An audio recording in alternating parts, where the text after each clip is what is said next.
The harm of talking down on children in public. Respecting and nurturing young minds through our words.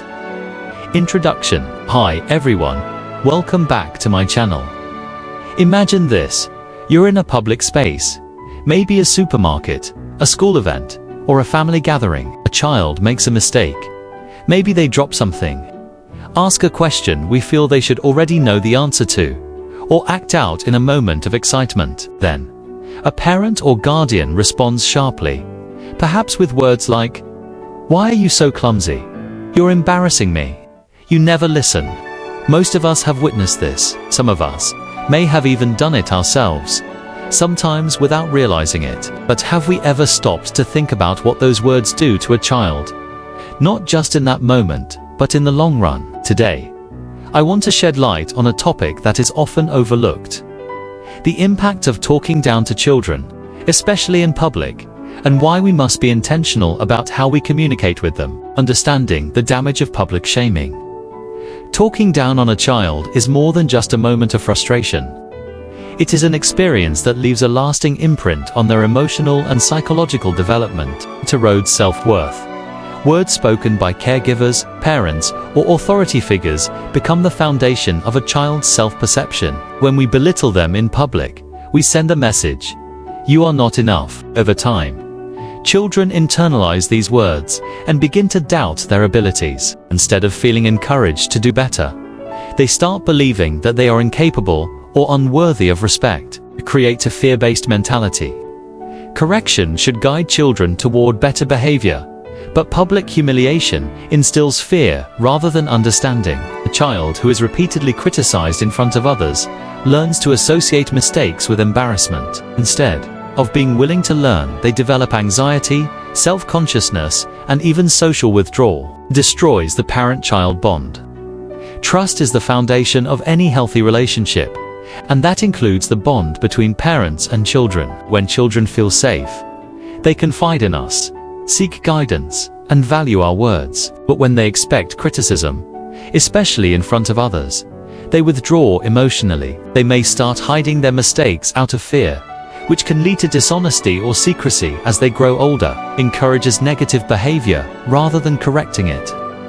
Many adults believe that harsh words or embarrassment will prevent future mistakes. But studies in child psychology show that public humiliation often leads to the opposite outcome. A child who feels belittled may lash out, develop low motivation, or even rebel against authority figures. They learn that they are already labeled as bad or stupid, so they stop trying to prove otherwise. Teaches the wrong communication skills.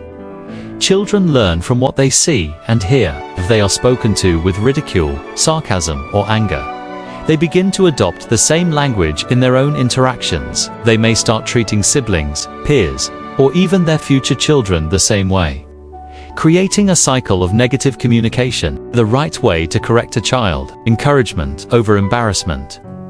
Discipline and guidance are essential in raising children, but they should be done in a way that builds confidence rather than destroys it. Here are some practical ways to correct children while maintaining their dignity. 1. Praise in public. Correct in private. Instead of calling attention to a child's mistakes in front of others, take them aside and speak to them privately. This preserves their dignity and allows them to truly listen without feeling defensive or ashamed. 2. Use firm, constructive language. Instead of saying, "Why are you always making a mess?" try, "I know you can be more careful next time." Instead of saying, "You never listen," try, "Let's work on following directions together." The way we phrase corrections determines whether a child feels empowered to improve or discouraged from trying. 3. Teach through connection, not fear. When correcting a child, make sure they understand why their behavior needs to change. Instead of just punishing them, guide them toward the right action. A child who understands why they should behave differently is more likely to develop self-discipline. Lead by example. Children learn how to communicate by watching the adults around them. If we want them to be respectful, confident, and emotionally intelligent, we must model those behaviors ourselves. 5. Recognize and apologize when necessary. Parents and caregivers are human, and we all make mistakes. If we ever speak harshly in public, we can take a moment later to acknowledge it. I shouldn't have spoken to you like that earlier. I was upset, but I love you, and I know you're learning. This teaches children that even adults make mistakes, and that respectful communication is a two-way street. Final thoughts. Words shape futures. Our words hold immense power. The power to uplift or to tear down. Every child deserves to feel valued, respected, and capable of growth. When we take the time to speak with patience, to correct with kindness, and to guide with love, we shape not just their present, but their entire future. Let us commit to breaking the cycle of public shaming. Let us raise children who know their worth, who feel safe in their relationships, and who grow into confident, kind, and emotionally secure individuals. Because, in the end, the way we speak to our children today determines the kind of adults they will become tomorrow. Thank you.